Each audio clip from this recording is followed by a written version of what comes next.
And welcome everybody to another edition of the GSMC Sports Podcast, brought to you by the GSMC Sports Network. As always, I'm your host Kenneth Gruenfelder, and it's great to have you guys here on this Monday, February 24th. We have a lot to cover on the show today. Before I get into everything, just want to remind you guys to tip or donate and get your comments recognized. Make sure to hit that super chat button in the chat if you want to see me acknowledge any thought or comment you may have throughout the live broadcast. It makes the show more lively, more entertaining between myself, the host, and you guys, the viewers. We appreciate you guys' viewership each and every day, so any contribution you can make to the show means the world to us as we put out content for you guys each and every day. And also, the other way to help out the show is by going to the link at the bottom of the show segment on the ticker, gsmcpodcast.net. That is gsmcpodcast.net. So let's get into what we are going to discuss for today. So we're going to start off the show. We are going to talk about Spurs head coach Gregg Popovich. He will not be coming back this season. He's been out since November after suffering the stroke that he had. And, there were some conversations that maybe he could come back later in the year, but he is not, and his future is uncertain. So we'll get into all that. We'll talk about the acquisitions at the trade deadline for the NBA, or before the trade deadline, as the Warriors and the Lakers playing over the weekend. Talk about Luka's performance, as well as talking about the Warriors and their performance as they continue to win with Jimmy Butler. So get into all that.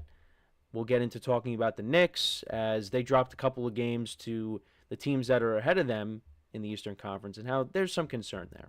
There is some concern there. We'll talk about Shedeur Sanders. He will not be throwing at the Combine. He'll be focusing more on the interviews at the Combine, so we'll get into that as well, and if that's a big deal or not. And then in the final part of the show, this is something I'm going to start doing for the next several weeks, and that's giving an overview of this NFL season for each team. So we're going to talk about the Giants today. We'll go division by division, and so that's what we'll do. We'll just talk about the season as a whole for each NFL team and how it went. So that's the rundown for the show today. Let's get into the first topic, which is talking about Gregg Popovich. So, like I mentioned, he suffered that stroke back in November, and he hasn't been back since. And like I said, it looked like maybe there was a chance that he could come back, but he's not coming back this season. And the Spurs have had a lot going on in recent weeks. With now the Wemby news and now this, it looks like the Spurs, they could be heading towards maybe a lottery pick. It's possible. I know we actually talked about that in our production meeting. If there's a chance now with Wemby being out, could that better their chances of maybe getting the top pick, which could. They lose games, but the Spurs are definitely going to try not to do that. But yeah, this is hard news here, and with Popovich, and not only that though, that's just a small picture. Now you look at the big picture, and you're hearing that his future is uncertain. And Gregg Popovich has had some other health scares in the past, health concerns in the past. But I've had family members that have dealt with strokes before. It is, it's a big deal. It's something that can really affect you.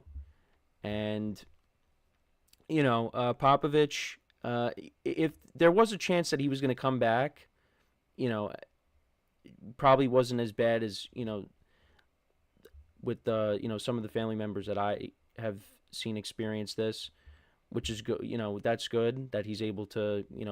There's a possibility maybe he comes back, but you kind of look at Popovich as a human being, and you say, is it worth it? Is it worth coming back? What else is there left to prove? At some point you really gotta consider, maybe taking a step back and just focusing on your health. Now, it would be great, if he's able to stick around and, Wemby comes back next year and you go at it and you try to compete again. But I think I'm leaning towards the other option where you take a step back, you focus on your health, and you just enjoy your life. But you can't tell the story about the Spurs without Gregg Popovich. He's been there for a long time. He's won so many championships. Back when Tim Duncan was playing, and even before Tim Duncan. But, Tim Duncan comes around. You got Manu Ginobili, Tony Parker. Of course, the years with Kawhi Leonard as well. Later on as, the big three, their big three started to, get older. And, the Spurs went through some tough years. They really did. And then they finally hit on Wemby. They got the number 1 overall pick. They get Wembanyama. And it looked like, all right, now Popovich is going to be part of, now the rebuild. Well, he is part of the rebuild, but now he's going to be part of the resurgence with the Spurs. And, they go out and they get Chris Paul. But then, Popovich, is out. And then, the Spurs, they go out and they trade for De'Aaron Fox. And you thought, okay, is this team going to make a run in the second half? And then Wemby gets hurt. And now you hear this news with Popovich. So, we'll see what happens next year.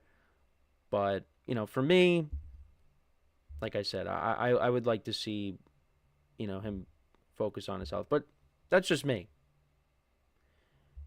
If, he gets cleared and he's back on the court next year, on the court side, coaching the team, that would be great. That would be a heck of a story. But if there is some uncertainty, there's a chance that maybe we don't see him. But Chris Paul, commented on this and said how, it's just been a tough year for all of them. They really have gone through a lot. Like the Wemby stuff, is fresh in my mind just because, it just happened. And, obviously I'm coming over from the other show and, I've been focusing on football. But, yeah, I mean, kind of forget about Popovich, and what was going to happen. Because I forget what the timeline was exactly for, him to come back when all of this happened to him. But, yeah, no, it has been tough. And, between this and Wemby being out, this derailed their season. And they're still going to compete, like I said. But there's a chance that, more of a chance, I would say, yeah, they're not going to do anything. And they could maybe end up with, top pick, possibly. So, yeah, a lot's been going on with the Spurs. But, hopefully, things change. But, yeah, I mean, Popovich is not a spring chicken either. So it is going to be a tough decision. And, I'm assuming, we'll get more clarity on this as we move along here. If he does end up calling it quits, what a heck of a career as a coach.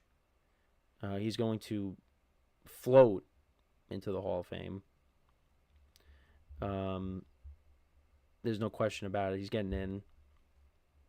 But yeah, no, it's just it's a sad way to go if he does end up having to call it quits. But we'll see what happens. We will see, what happens, how this all plays out. But, just it's been tough. It's been tough for Spurs fans. They've been waiting for this team to get out of this funk that they've been dealing with for years. Really since, Tim Duncan retires and, Tony Parker left and Ginobili retires and, Kawhi Leonard ends up leaving. Kawhi was supposed to be their franchise player. And then he wanted out. And then the Spurs just really, never recovered. I mean, they ended up getting DeRozan in that trade, but, they just ended up, and they also had LaMarcus Aldridge too, but, that really didn't, he was supposed to be Tim Duncan's replacement, and then that, he ended up retiring. Well, he ended up leaving, and then retiring, and they never really recovered. So, but now you get Wemby, who's going to be a generational talent, and you hope the blood clot stuff is just a one-time thing. But they're going to have to continue to wait, and we'll see what happens next year. But let me know what you guys think about the Popovich stuff.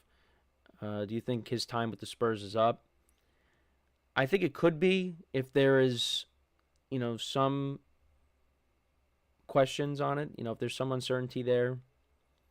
But we'll see what happens. We still got time before there's a decision that needs to be made. So we're going to take our first break of the show now. And then when we come back, we will talk about Luka's big night from over the weekend against the Nuggets, as well as talking about the Warriors and how they've looked since they got Jimmy Butler. They've continued to play well, and still a small sample size, but what Draymond Green said, could be valid. With how they've been playing as of late.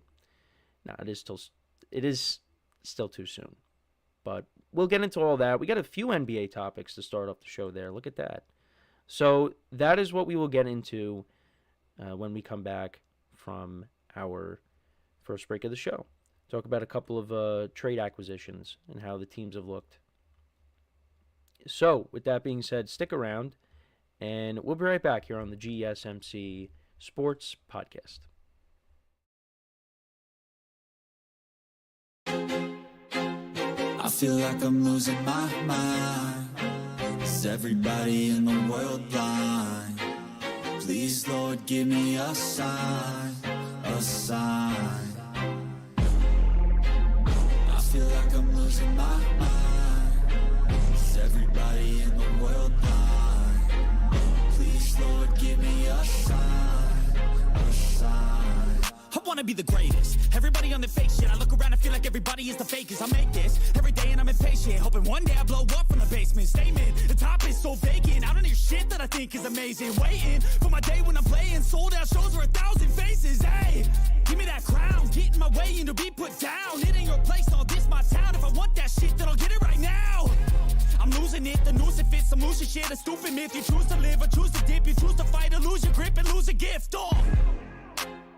I feel like I'm losing my mind. Is everybody in the world blind? Please, Lord, give me a sign, a sign. I feel like I'm losing my mind. Is everybody in the world blind? Please.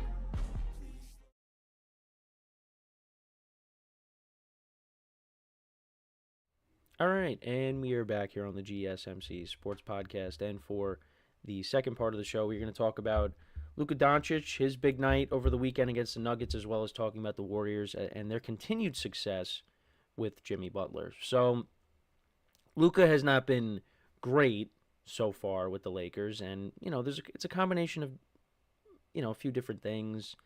New team, hadn't played in a long time because he was getting over an injury, but now he got things rolling against a very good team in the Nuggets, a team that, the Lakers have had a problem with in the playoffs, the last few years, or the last couple of years. They've knocked them out of the playoffs. And, Luka showed up. 32 points, 10 of 22 shooting, 10 rebounds, 7 assists. After the game, he said, finally felt like myself a little bit, so that's why I was smiling the whole game. And, once he gets things going, look out for this Lakers team.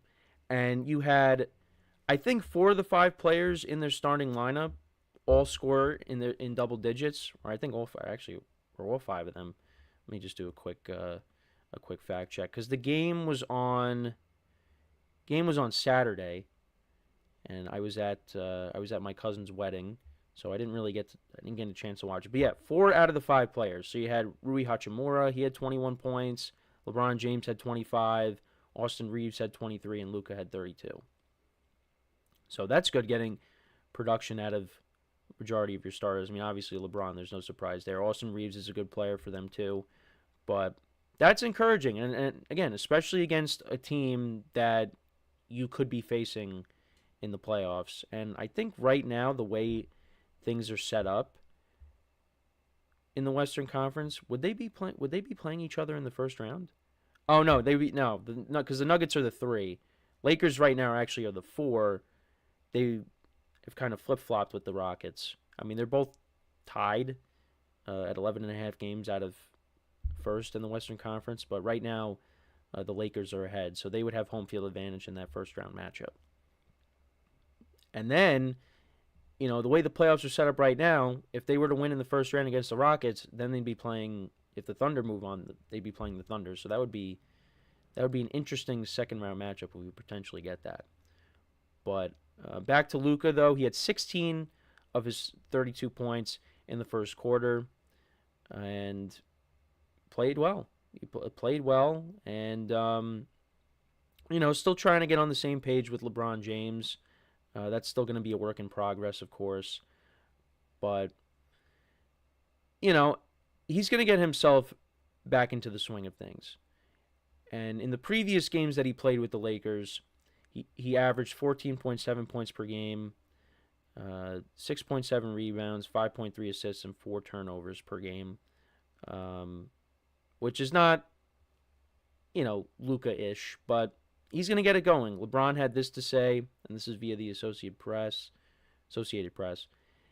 It's his third game since Christmas, and it's his third game with us. He still doesn't know all the plays. He doesn't know all the defensive coverages, all the signals and things that we've built up since September. Obviously, we're trying to fast-track it on the fly. He's coming back from his injury. He's getting back into form, so we're working through it together. And, yeah, he's going to have big games for this team. It's not going to just be this one. And I really cannot wait for the playoffs to see, how this team does. Because you have a top 5 player now to go along with LeBron James. After they made that trade with Dallas. Still don't know. Still can't believe that trade was made, but here we are.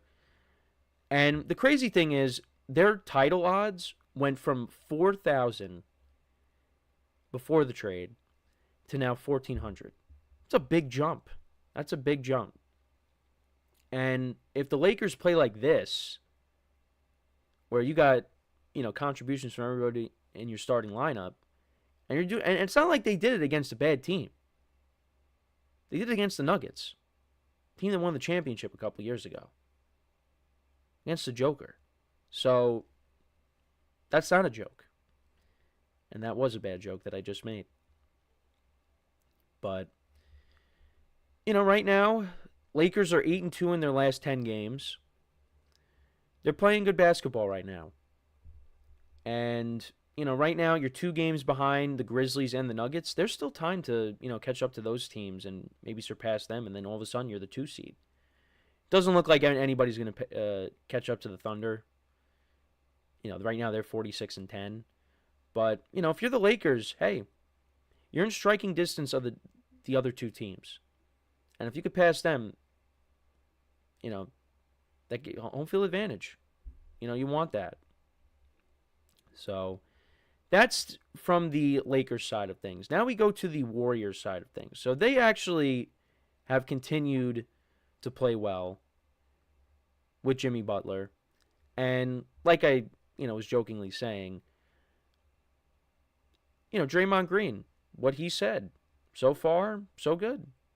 I think they're now 5-1 with Jimmy Butler since they acquired him, and he's been playing well.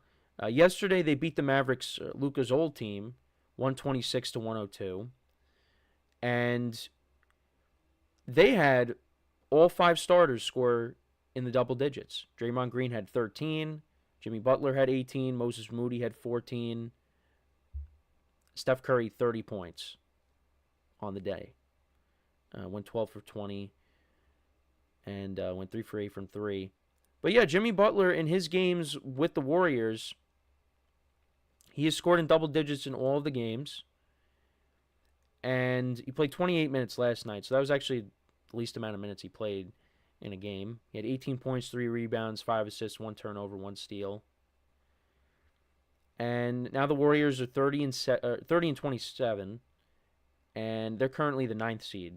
And they played the Kings over the weekend, and they beat them. That was on Friday. They beat them 132-108. And they'll be playing the Hornets tomorrow, and then the Mavericks after that. I said the Mavericks, the Magic. So, yeah, I mean, right now, they are a half game behind the Mavericks and the Timberwolves.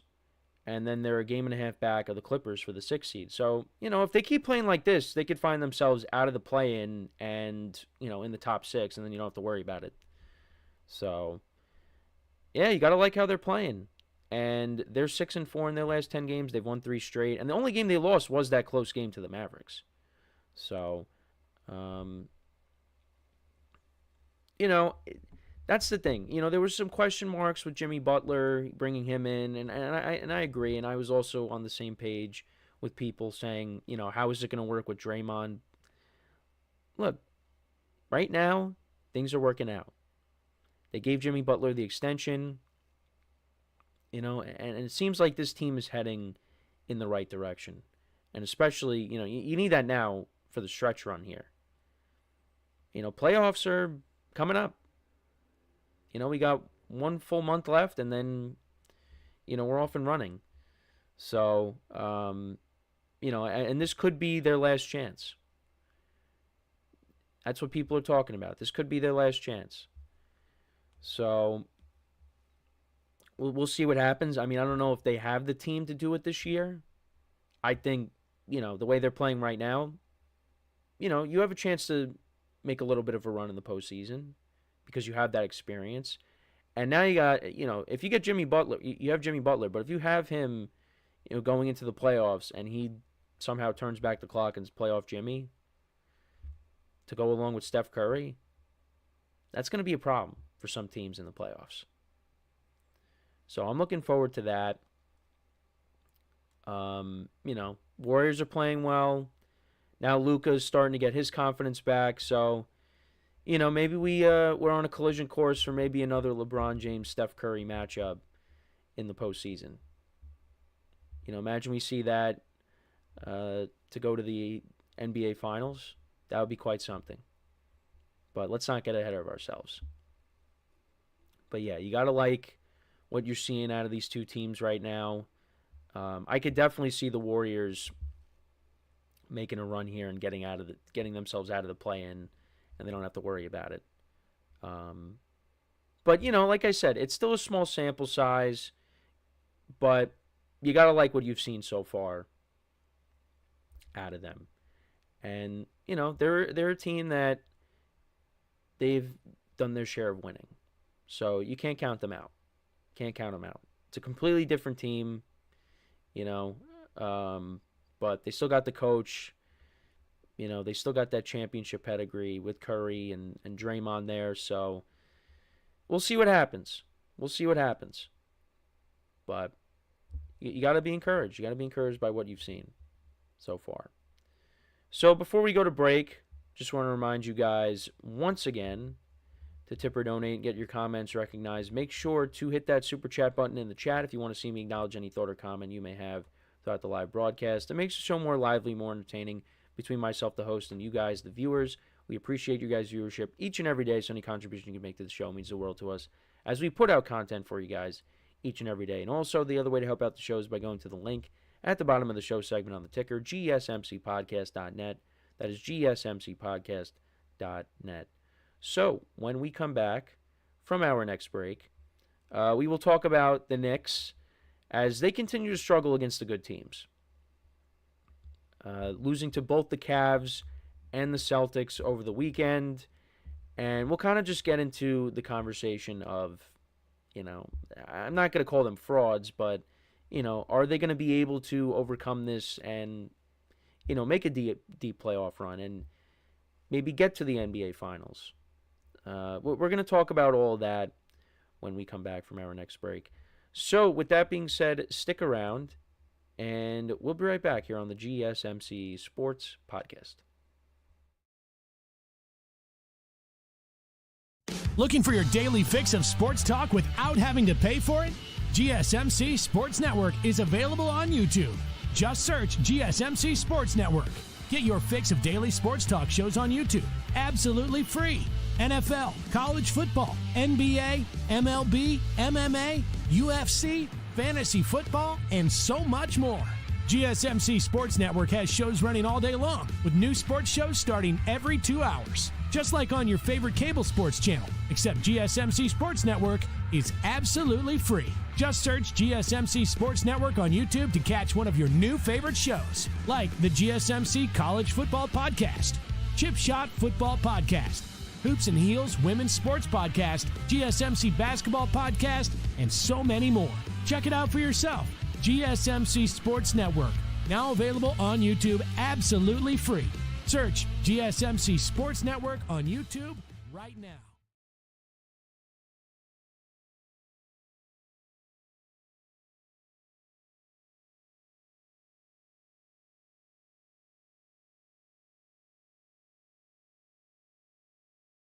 All right, and we are back here on the GSMC Sports Podcast. And for the third part of the show, we're going to talk about the Knicks as they continue to struggle against the good teams.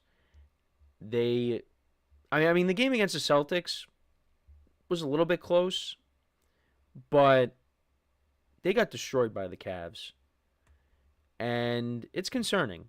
It is definitely concerning. You know, this is a pattern here. This isn't a small sample size. Because right now, they're 0-3 against the Celtics this year. And they're 0-2 against the Cavs. And then if you want to throw in a team from the Western Conference, they lost both games to the Thunder as well. And, you know, they got destroyed in those games too. But we go back to they played the Cavs on Friday night, and they lost 142-105. They got blown out on Friday. Donovan Mitchell, 27 points. Evan Mobley had 21. Jared Allen had 10. Karl Anthony Towns had 23. Brunson had 26. But, you're looking for someone else to step up. And they were missing Josh Hart. They got him back against the Celtics, so that helped. And the game was a little bit closer. But they need more contributions out of some of their other guys, like OG Anunoby. And Mikal Bridges, who, to be honest, I think has been a disappointment. And I think a lot of us can agree with that. I thought when the Knicks got Mikal Bridges, I thought they were going to be getting a much better player. But maybe you could say, well, you kind of overestimated him. They traded 5 first-round picks for him. 5. And, you kind of look back on that trade and, it hasn't really... Now, again, maybe it's too soon to say. Maybe, but, we're almost done with the regular season here. And, Bridges, I just feel like has been an inconsistent player for the Knicks. That's just coming from me. But you need him to step up. And OG Anunoby, of course, missed some time. He's going to get it going again, you would imagine. Josh Hart's going to be playing hurt the rest of the year with the knee. But they need more than just Jalen Brunson and Karl Anthony Towns, because those guys have been unbelievable this year. Josh Hart's been unbelievable this year. Was not an all-star, but still. When he's playing, he's playing like his hair is on fire. And kind of the reason that he's hurt right now is because he plays hard. But it's just concerning that you're going up against these teams and they just have their way with you. These are the teams that are ahead of you right now. That's it. The Knicks are the 3rd seed. And you're playing against the Cavs team. You're playing against the Celtics team, and you can't beat them. Now, I'm not saying that they're going to go winless against them. And if they match up in the playoffs, the Knicks are going to, you would think, are going to win a game, right? Not a clean sweep. But it doesn't look good right now. Mitchell Robinson could be coming back, I think, this week. And we'll see if that makes a big difference. I think, it could at least get some of these players off their feet. Lengthens out the lineup. But I mean, I think what could end up happening is Mitchell Robinson is going to be coming off the bench. I think that's what's going to end up happening. But, yeah, it's just when you look at this Knicks team, and they're a team that is built also on playing good defense. Well, you can't be having teams dropping 142 points against you. That's not what this team was built on last year. It just seems like that at times is just non-existent. So they got to figure it out. In the beginning of the year, you're like, okay, it's just some of these guys are getting used to playing with each other again. And, obviously the Karl Anthony Towns trade was another trade that kind of came out of nowhere. I mean, obviously it was not to the same level as the Luka trade, but still, we were like, wow, the Knicks got Karl Anthony Towns. This is unbelievable. I didn't see that coming. And he's been great. So you're like, yeah, they got to get used to playing with each other. But now it's like, okay, we're close to the end of the regular season here. And it still doesn't seem like things are right. Now, if the team is fully healthy, let's see what they could do. Maybe Mitchell Robinson has more of an impact than we realize. But he's a guy that you're not getting a scorer. You're getting a guy that's going to be a rim protector, that's going to play defense, that's going to get rebounds. That's really what he's bringing to the table. You're not getting a scorer. But if he could stay on the court, he could be a valuable asset to the team in that respect. And that's why losing Isaiah Hartenstein, you look back on that, and you can't help but say, yeah, no, that was a tough loss for the Knicks, losing him. Now, he got hurt this year, but he was a valuable piece for them last year. Because he was the one that could score. Out of the two big men that they had last year, Hartenstein was the guy that could score. And brings the same thing to the table that Mitchell Robinson can. But they couldn't afford him. And he ended up going to the Thunder. And he's part of a really good team right now, the best team in the Western Conference. So, there's nothing you can do about it now. You got to play with what you got. So they got to figure things out here. Now, I don't want to go out on a limb here and say, yeah, this team is a fraud. No. They're struggling against these really good teams. I mean, the Cavs they got the best record in the entire NBA right now. It's them and the Thunder. And then the Celtics, they just won the championship last year. But you could also say, that game against the Bulls, I mean, they had to go into overtime. And the Bulls aren't that good. Right now, they're a playing team, but they're not a good team. You should be blowing this team out. I think they were double-digit favorites in that game. Yeah, right now they're the 10th seed. They're 22-35, and they're a playing team. And it took the Knicks having to go into overtime to knock them off. Yeah, 149-148. And they almost choked that game. Oh, wait, actually, no, that was against the Hawks. They won 113-111 against the Bulls. But still, the Hawks, they don't have the best record. Right now, they have a losing record, too, 26-31. So, yeah, and right now, they're locked into the third seed. I mean, that's probably where they're going to end up being. I mean, you got the Pacers behind them at they're 14 games back of the Cavs for first place. But yeah, they're 4 games behind the Knicks. The Bucks are 4.5 games behind. Pistons are 16 back of first. But yeah, they're 6 games back of the Knicks. How about the Pistons though, turning things around? I think we did mention that briefly last week. But good for them because it's been rough for them. And They got Cade Cunningham leading the charge. They're a playoff team right now. So, right now, and that's who the Knicks will be playing in the first round. And I think that could be a tight series. I think the Knicks should win that series. If the playoffs were to start right now, I would like the Knicks to win that. But then you're probably going to be playing the Celtics in the second round. And that's going to be very tough. We'd be getting Pacers-Bucks again, like last year, and you're hoping that you get a healthy Bucks team this time around. But, yeah, it is going to be a tough path for the Knicks. Right now, they look like they could be at least a second-round exit, which is disappointing because of all the moves that they made, all the hype that was surrounded this team going into the year, and you're only going to be a second-round exit? Can't go any further? You're gonna make it to the second round, and it's gonna be the same thing? Be disappointing.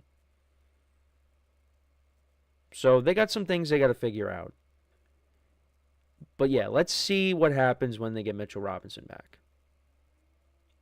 Now, I don't think he's going to come in and be the savior, but it's another body. It doesn't hurt you. It definitely helps this team. But guys got to start playing better.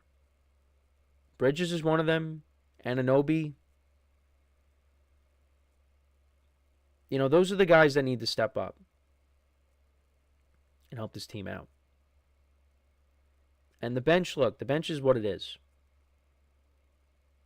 I like Deuce McBride. Campaign gives them minutes, but they need help.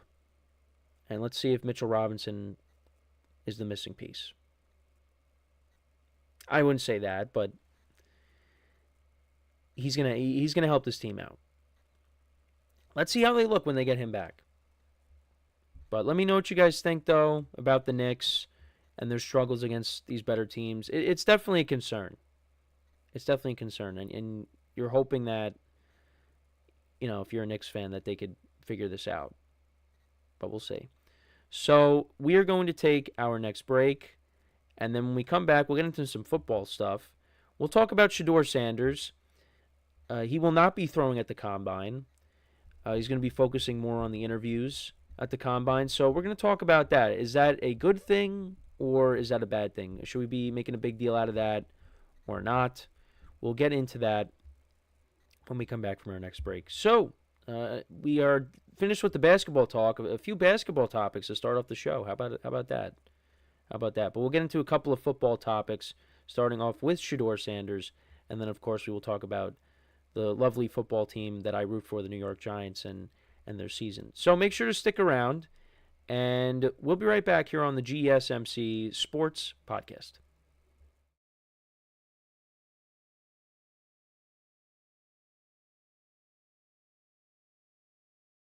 For the best and latest podcasts available anywhere, go to the podcast app on your cell phone and type in GSMC to access free content-rich podcasts on health and wellness, book reviews, sports, entertainment, relationships, social media, movies, technology, finance, and even weird news. Subscribe and download the GSMC Podcast Network's family of shows, available everywhere podcasts are found.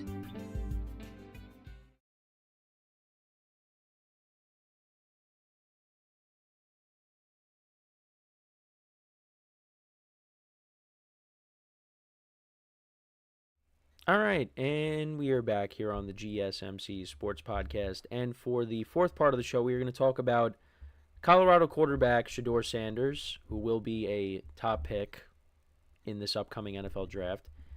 He will not be throwing at the Combine. And is that a smart decision or not? Here's the thing. It's not a big deal.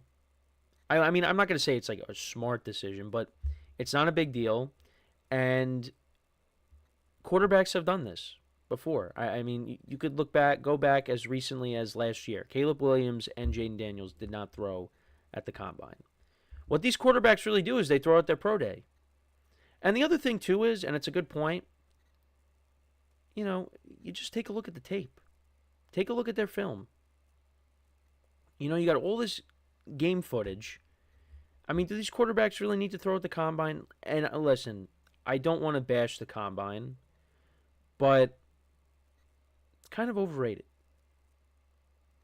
I don't think it's a big deal. And some of the stuff that I was reading, it didn't really seem like it was a big deal to the articles that I was reading. But I know there's definitely some people out there that are like, how could he not throw at the combine?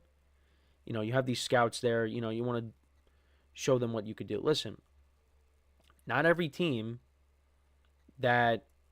all 32 teams, I don't think are going to be scouting Shedeur Sanders. There's going to be at least, what could we say, 10?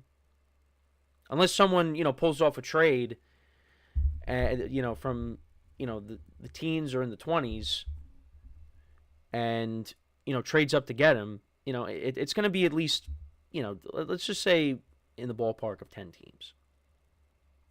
And those teams will have scouts that go to his pro day and watch him throw. It's not a big deal.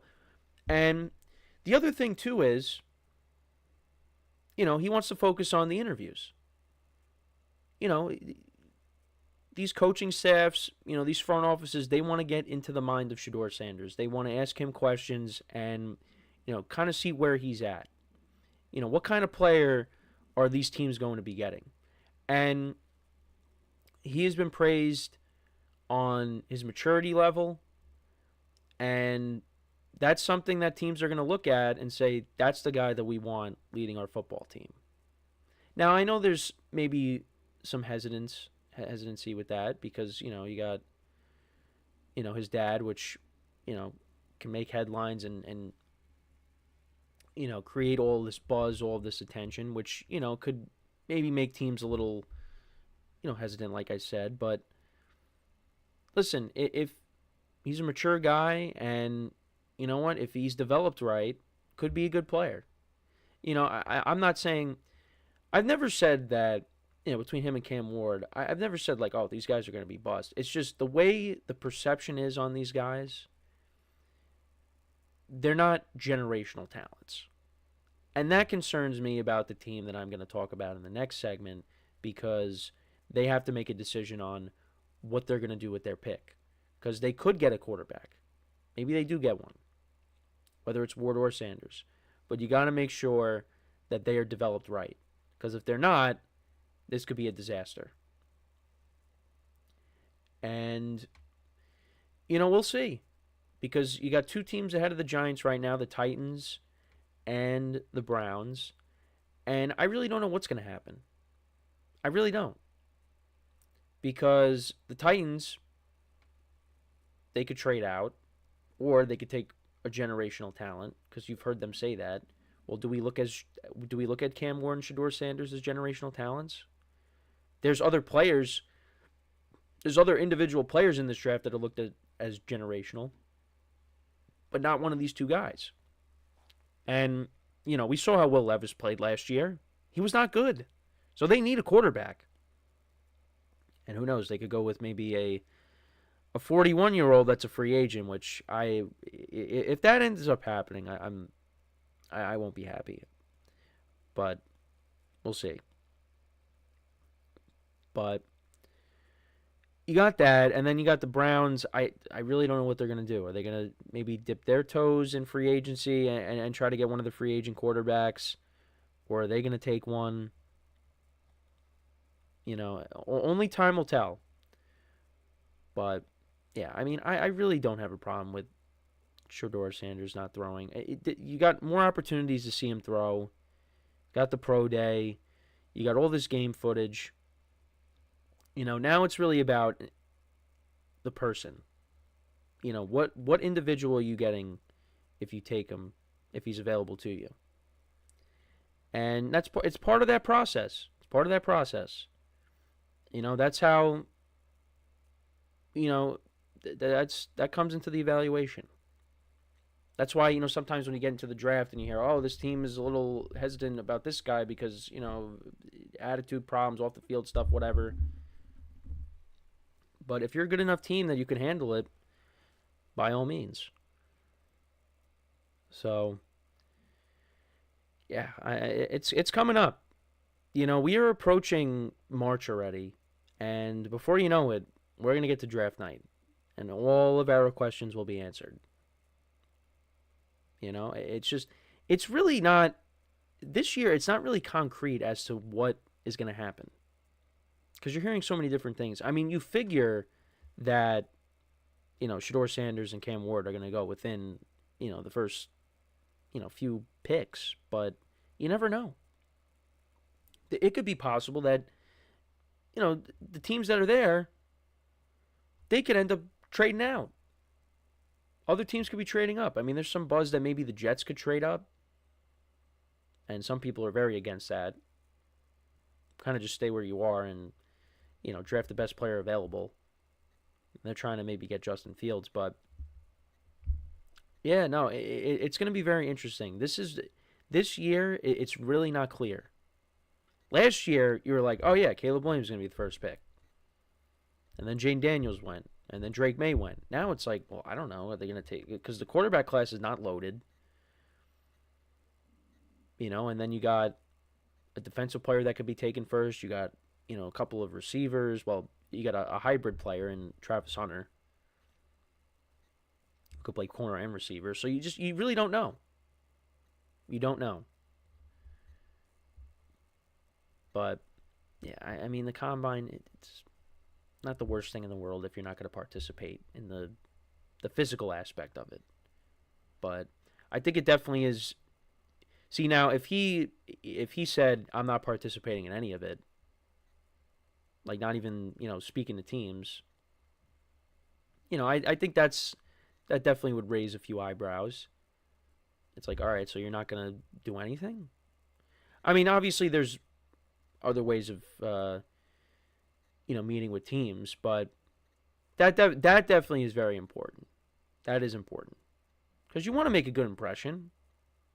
I mean, I think if there's a team that you don't necessarily want to get drafted to, you don't want to make too good of an impression, because then, if you're available and that team is on the clock and you're like, oh no, I don't want to be drafted by this team. I don't want to get put in this horrible situation.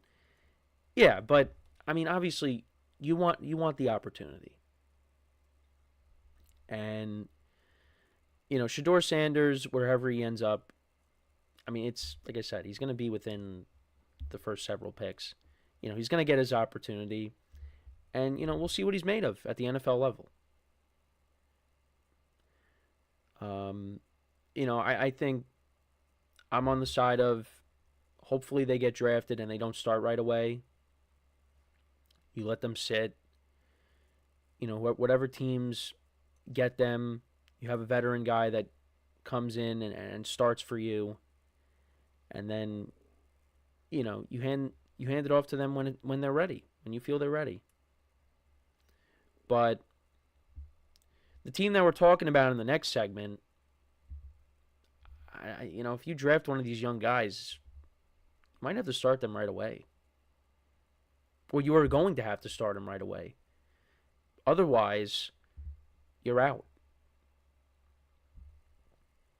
So it's going to be interesting. It's going to be interesting, and we're going to hear a lot of draft stuff coming up, and we are a couple weeks away from the new year starting, because it's on March 12th. So we got 2 weeks. We got 2 weeks. So two Wednesdays from now we'll be getting there.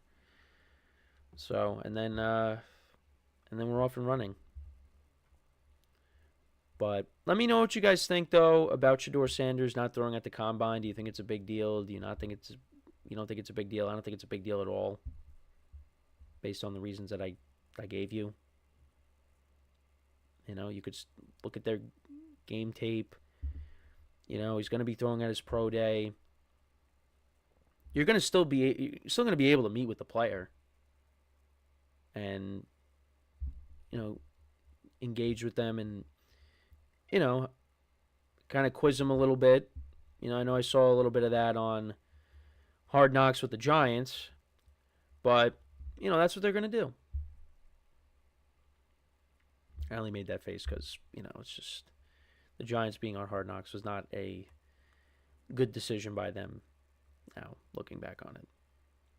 But yeah, let me know what you guys think, though, about Shedeur Sanders and, anything else. What kind of player do you think he's going to be? Things like that. I'd like to get to know your thoughts. So when we come back from our last break of the show today, we will begin our overviews on the seasons for every team in the NFL. We will be starting off with the New York Giants and getting them out of the way. I know I brought them up quite a few times in this segment here, but we'll get into their season, how things went, what they have to do to improve their team going into next season. I mean, it's going to be easier said than done, but we'll just get into all that when we come back from our final break of the show. So for one final time today, stick around, and we'll be right back here on the GSMC Sports Podcast.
And we are back here on the GSMC Sports Podcast. And for the final part of the show, we are going to begin our overviews for each team in the NFL. So we're starting off with the New York Giants, taking a look back at their season and how they can improve. And I'll also bring up my projections for this team going into the year. So I basically had this team around 7 wins. 7-10, I thought that was reasonable. The previous season they won 6 games, and they played better down the stretch. And I thought, maybe they could kind of hang around that same record. I didn't have huge expectations going into the year for the Giants. I just didn't.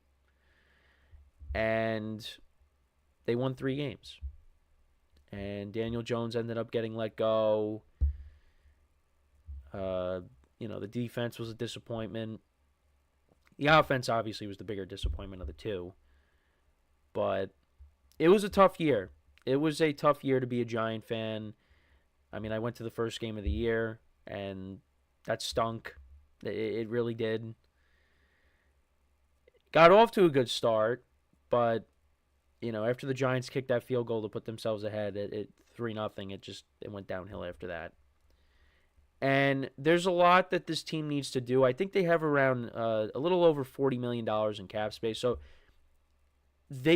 it's possible they go out and they be drunken sailors, which I hear that expression a lot now as of late. And they try to fix this team on the fly because the Giants have done that quite a few times in the past. They did it with Dave Gettleman. They did it with Jerry Reese. When Jerry Reese went out and he signed Olivier Vernon and Snacks Harrison and Janoris Jenkins, and Dave Gettleman did it. He signed a bunch of players, Kenny Golladay most notably, and it just didn't pan out. And the Giants ended up being a bad team. But with Dave Gettleman, but at least with the Giants, with Jerry Reese, they made the playoffs the first year, after the spending spree. Then they had a horrible year the following year. Even if Even with 2016 making the playoffs, they got blown out by the Packers in Lambeau. That was Eli's last playoff game. But you worry that that's going to be the same thing here. And is Joe Schoen going to be able to make the right moves this time around? Now, they did have a good draft. You know, Tyrone Tracy, who was I think he was a 5th-round pick this year out of Purdue, or last year. I keep doing that. But he turned out to be a good player. Drew Phillips, their corner. Looks like he's going to be a good player. So you at least have that. But, I mean, there's a lot that needs to be fixed with this team. And, you know, some of their free agent acquisitions and, you know, the trades that they made. Like, they traded for Brian Burns and they gave him that massive extension. And he's a good player. But they're paying him like he's supposed to be a great player. Like he's a Myles Garrett or a TJ Watt. And he just isn't. Had 8.5 sacks in 2024. But, you know, maybe you were expecting a little bit more out of him. And, you know, going into the year, I was really excited about the Giants' defensive line. With him and Dexter Lawrence, who had 9 sacks, and that led the team. And then Kayvon Thibodeau, you thought, yeah, this is going to be great. And it just never really, I feel like it just never really materialized into what my imagination of that line was going to be. And, you know, also Shane Bowen, you know, was not a great defensive coordinator.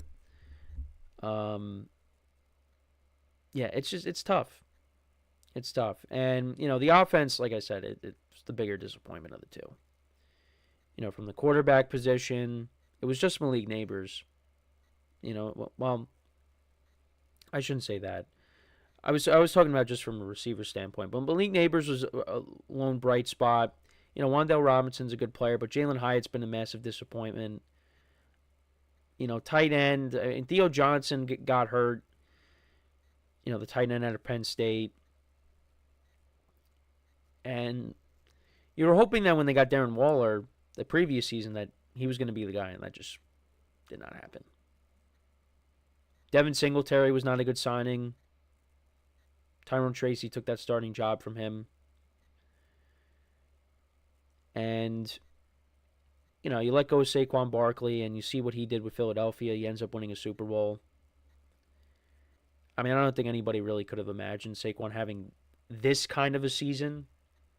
I mean, I think we all expected he was going to be very good, but did we expect him to, you know, come within 100 yards of breaking Eric Dickerson's rushing record? No. I don't think so. I don't think many people thought that. So the Giants look really silly right now. And they got to figure out things at quarterback. Offensive line is still an issue. And the line was playing better. You know, you signed a couple of linemen, Runyon and Illuminor. But, you know, once Andrew Thomas went down, that line just kind of fell apart. And they need to get, you know, Andrew Thomas healthy. He needs to stay healthy. You know, that was a Gettleman draft pick, and that draft pick actually has turned out to be very good, but the problem is he can't stay on the field. He gets hurt too much. So that's something they got to continue and improve on. I'm assuming they will address offensive line at some point in the draft. I do think they need more playmakers on this offense besides Neighbors. Need to get another receiver. I wouldn't be surprised if they go out and they draft another running back in the later rounds. And there's a ton of running backs in this draft. I mean, I say it over and over again. But you got a ton of running backs in this draft. You know, defense, I'm assuming maybe they'll go out and they draft a corner. They'll draft somebody in the secondary because they definitely need that. I feel like they could maybe go out and they draft a linebacker. Or they could bring one in. I mean, you got Bobby Okereke was a good signing. But, you know, I think they'll probably need somebody else. But, yeah, this is probably Brian Daboll and Joe Schoen's last shot to do something. Yeah, this is it. You got to be competitive. And, you know, you hear the news of, you know, Stafford, you know, getting permission from the Rams to, him and his agent getting permission to go and, you know, see what's out there. You know, if other teams, you know, have something that maybe they want to go there and they have the right package in place and they end up getting traded. The Giants are a team that is linked to Stafford. I don't think it's going to happen, but I would welcome it just as long as they don't give up a king's ransom for him, because that could be a disaster. But when you got a team, when you got a head coach and a general manager that are desperate, they could do something like that and give up a lot of assets to get an aging quarterback. So I do worry about that. But they could also go the other route of, signing a Russell Wilson and, then you take a quarterback. I mean, even if they got Stafford, I mean, what do we think they're going to do? I mean, they could take a quarterback, but they could also take, one of the receivers that's available, and then maybe you try to get another quarterback in the later rounds. That's what I'm hoping for them to do. Is you get a veteran, and then you take, Travis Hunter, or you take, Tetairoa McMillan with your pick, and then you try to get, one of these other guys in the second round. If Jackson Dart's there, although he could be climbing up people's draft boards, I don't know. But that's what I'm hoping for, because this offense needs more. Malik Neighbors is going to be a star, but you need somebody else to help him out. Oh yeah, and how could I forget about Malik Neighbors? But because I brought up Tyrone Tracy and Drew Phillips. Hello, Malik Neighbors. But yeah, I mean, that's a given. We knew he was going to be good. But some of these other draft picks, we weren't sure going in. But that's where the Giants are at. It's tough, and we're going to talk about the other three teams in their division this week, and they got to play. They're behind. They got to play catch up. Now you're behind the Commanders, a team that you owned for years. Now you're behind them because they have their quarterback, and there's definitely an alternate universe out there where Saquon Barkley ended up getting re-signed. They dumped Daniel Jones, and they drafted Jane Daniels. And they were the team that played the Eagles in the championship game and lost. But still, it's just, there was a world where there was a possibility for that to happen. But they had to win those meaningless games at the end of the year last year. And I know everybody, and I will throw myself into that. But yeah, you blame Tommy DeVito for winning those games. Because look at what they could have had. But what did you expect? Tommy DeVito was going to go out there and lose? Tommy DeVito wanted to go out there and win. But I got to tell you, some people in this area, you got some, and they're doing it just to say it. They're doing it just to do it. But when you say that, Tommy DeVito was going on this run, you're like, he could be the next Tom Brady. Stop. We got to stop doing that. Got to stop having those takes. And look, my takes aren't always great. I get it. I'll acknowledge it. I was wrong plenty of times when it came to the NFL season. But I mean, I'm not saying things like that. So we'll see what the Giants do. But like I said, it's easier said than done. I gave you the things that they got to do to improve this team. But they're not going to be able to do all of it in one offseason. They got to get more dynamic playmakers on this offense. I mean, I'm going to say that constantly with a lot of teams. But you need somebody else besides Neighbors, another threat. There's something, the secondary needs improvement. The offensive line, on the interior. So, we'll see what the Giants do. But, yeah, I had them at 7 wins. They won 3. So, that is the first overview. And we will be doing the Cowboys tomorrow. So, like I said, we'll be going division by division. How right was I? How wrong was I with some of these teams? What they have to do to improve? How their seasons went? One last thing with the Giants. Still can't wrap my head around this. How did they win in Seattle? Last time I'm going to say that. How did they win in Seattle? How did that happen? Does anyone know? Because I really don't. I really don't. I don't get it. But that is pretty much it for the show for today. Thank you guys for tuning in. Make sure to check out all of the other shows as well. Make sure to leave a like, comment, and subscribe to the video. I was a little nervous coming into the show today because I didn't know how my voice was going to be because there was a lot of screaming and yelling over the weekend. It was a nice time that we had, but the voice is fine. We were doing a lot of singing as well at the top of our lungs. But it was a good night, but the voice is fine. And so that's pretty much it. As always, I'm your host, Kenneth Grunfelder, signing off from the GSMC Sports Podcast, brought to you by the GSMC Sports Network. Have a good day, and I will talk to you guys tomorrow. Take care.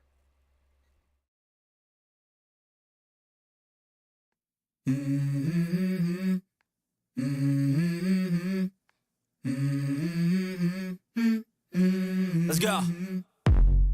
I wake up to a little bit of drool on my pillow, feel like it's gonna be a bad day. Yeah, I'm tired of shit, and the coffee ain't hit yet, damn, ain't that great.